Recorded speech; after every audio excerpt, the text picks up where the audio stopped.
Hi.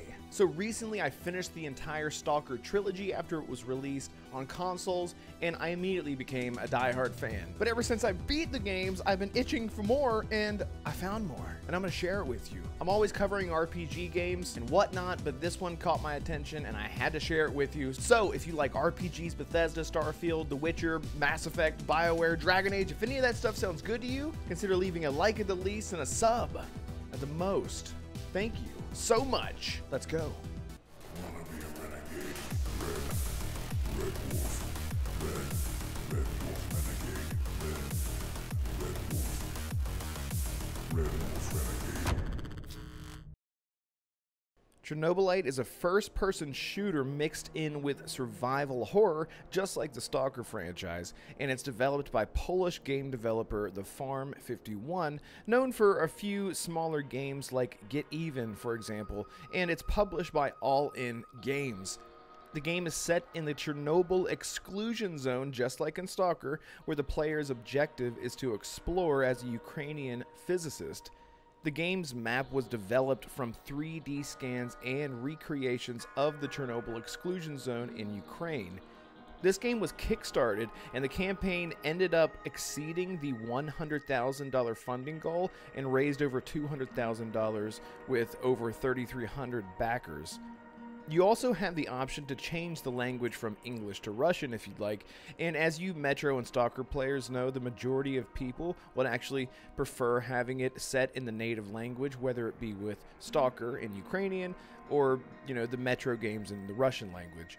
And I would say that both of these are valid. However, once again, the Russian language gets my vote as the one to play with here.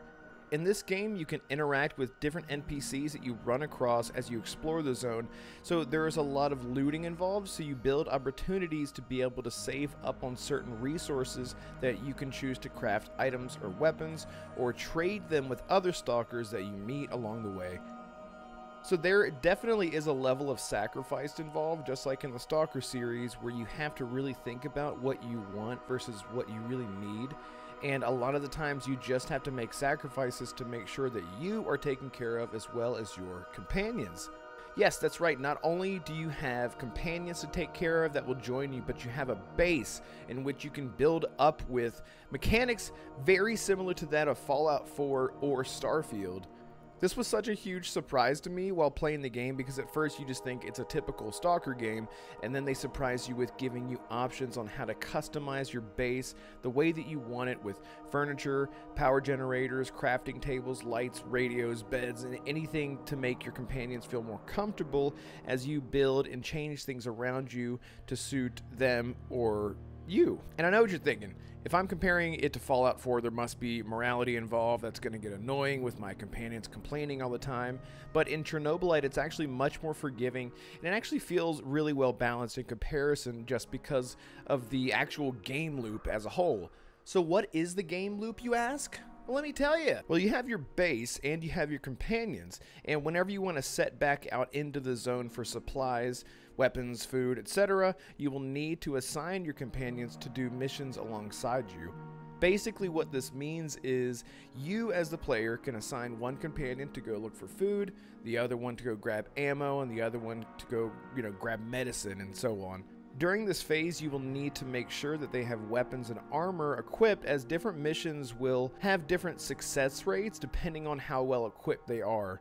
And you will also have to think about how well fed everyone is, including you. And after each mission, companions will return to the base, and understandably, you and your companions will be very hungry, so you actually will need to ration out your food for yourself and them as well, which can cause changes in relationships. So you might come back to your base and have enough for 2.5 people, but there are 3 of you.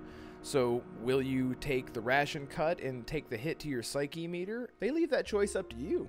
And what is the psyche meter? Playing as a Ukrainian physicist, the main character, just like in the Stalker games, is not really like the main character. These people are just people trying to survive in the zone for whatever reason they came there for, meaning they aren't like super soldiers, Call of Duty heroes and whatnot.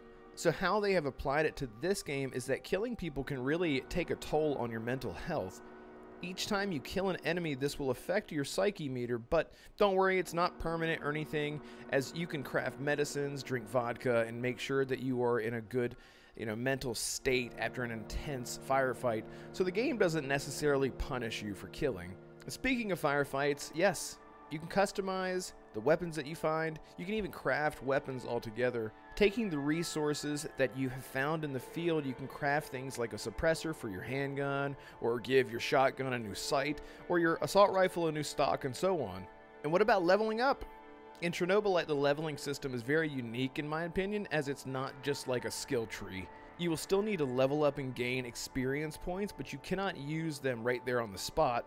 You will actually need to go back and speak with your companions and ask them to show you how to do certain skills that you aren't familiar with. The unique part comes in whenever a full-on sequence begins after speaking with a companion where you are in the field with them, showing you how to stealth better, gather supplies better, and many other skills depending on what each companion knows. Different companions offer different types of skills, and you will meet those new companions as you progress through the game, thus unlocking new skill opportunities. This feature is so cool because you actually feel like you are learning something while you go through these sequences, or at the very least buy into the immersion that they have laid out. Immersion definitely is a key factor to any good Stalker game, and this is no different. Aside from the visuals, which I'll talk about in a second, the music creates a level of ambience that could have otherwise not been accomplished whenever they are married with the visuals and the incredible melancholic, somber music that is always playing in the background, giving you a sense of dread but also a dreary sense of wonder. One of the most impressive things about this game, due to the fact that it has been 3D scanned to match all of the historical real-life landmarks, is just how breathtaking the game can look sometimes. You'll have dark, dust-ridden hallways, beautifully dark and dense forests, and of course the massive buildings that were once inhabited by residents, just like you have come to expect from any game that takes place in the zone. There is a beautiful eeriness to the game, as it is definitely still a horror game, as well as a survival shooter. The slow pace of the game can feel incredibly immersive and draw you in as you peek around corners, making sure that no one is going to spot you if you run out into the open. And speaking of open, the areas are pretty big, but it's not to the extent of anything that's overwhelming. It's really well balanced with plenty of openness and a great mix of linearity and points of interest that you can stumble upon. You can set out to different places in the zone, like the Red Forest, Pripyat City, and so on, and each of these areas feel incredibly unique from one another and offer a different type of post-apocalyptic vibe. Some places are a complete hazy mess that you can barely see in front of you, while others are wide open fields with small houses scattered about. Others are the big cities I mentioned before, where you can enter so many of these buildings, go up 3 or 4 stories and try to find supplies. And one of the best things about this game that I love is whenever you leave these places, you can always come back, meaning that you never have to leave any area of the game feeling like you missed out on something, or become low on ammo while you're out and feel like you are pushing forward and struggling. But you don't have to do that.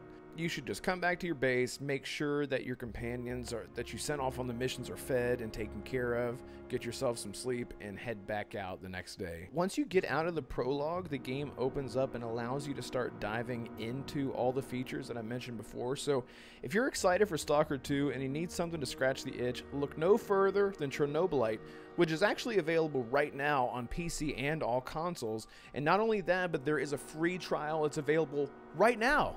Go get it! And no, this video isn't sponsored or anything like that, okay? And like I said, if you're really excited about Stalker 2 and you just want something to scratch the itch right now, this is definitely something to look out for. I'm going to be putting out some more reviews for games as we go along the way, so if you like this kind of stuff and you want to see more of it, consider leaving a like at the least and a sub at the most. Thank you all so much, and I'll see you next time. Goodbye.